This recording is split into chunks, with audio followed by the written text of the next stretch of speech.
My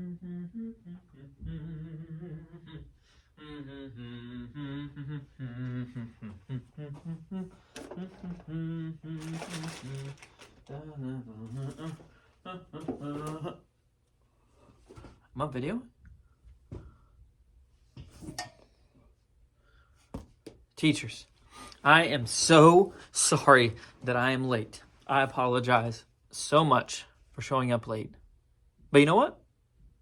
You should probably make sure that you don't show up late this Sunday. Because remember, we're springing forward an hour.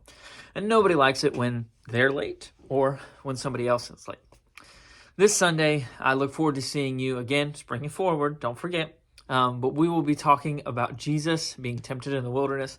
This can be a difficult passage to teach. But specifically, we want to focus on the choice of right and wrong. The devil, or Satan, however you want to say it, tempting Jesus to do things that were wrong or things that went against what God said. And Jesus saying no to that temptation. I don't know if we want to use the word temptation, but basically the choice of right or wrong, and them choosing to do right versus choosing to do wrong. And that's what we want to focus on this week.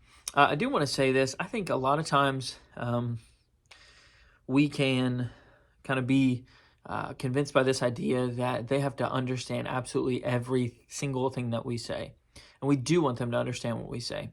Obviously, that's why we're teaching them. It's our job to take complicated truths sometimes, depending on the story, and not water them down, but to break them down to where they can understand what we're trying to say and still portray that truth. But I do think we can succumb to this idea that they have to understand every single word completely of what I'm teaching. If I say the word temptation, or if I say baptism or Holy Spirit or something to that effect, they need to understand that. Otherwise, I shouldn't say it.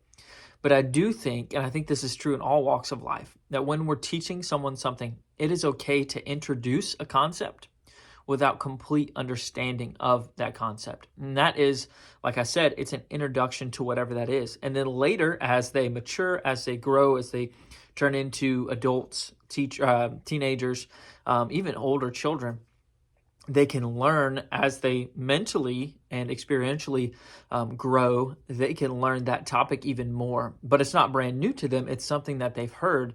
They're just taking that truth that they've heard now from you and then growing and expanding their own faith as they grow older. So I don't want us to be afraid at any time to use a word or maybe a concept that we don't think our kids will understand. But I do want us to be careful about taking that concept and not watering it down, but breaking it down like a hamburger. Instead of giving them a whole hamburger, give them the meat patty. Break it down to where they can understand the concept. Just wanted to throw that in for this week. Remember, the craft this week is going to be, this right here, Miss Dana has made it cut out, of the angels helping Jesus in the wilderness. You can decorate that how you will. Normally, Miss Dana actually decorates and puts dots and everything. I'm surprised she didn't do that this week, but that is okay. I want to go ahead and get this out there. The Easter services this year, there's going to be one at 5 on Saturday. There's going to be one at 7:30 in the morning on Sunday, and then the regular 9:15 and 11. It is only the one service. We won't be doing worship care, life group. We'll have the same thing for all 4 hours because everybody should be different all 4 hours. Won't be staying multiple hours because there are no adult life groups. If you're able to work, we would love to have you, whether if you're an 8 o'clock teacher, you want to work at 7:30, or you're working your regular 9 or 11, we will need people because there's some people who are having family wanting to sit in the service, and that's the only time they're coming. There's some people who, for whatever reason, just aren't able to serve. So if you're able to serve on Easter, let me or Miss Dana know, and we would love to have you. Snack this week. We are having the famous Amos cookies. I was tempted to eat one of those in front of you again, but I will not do it for your sake.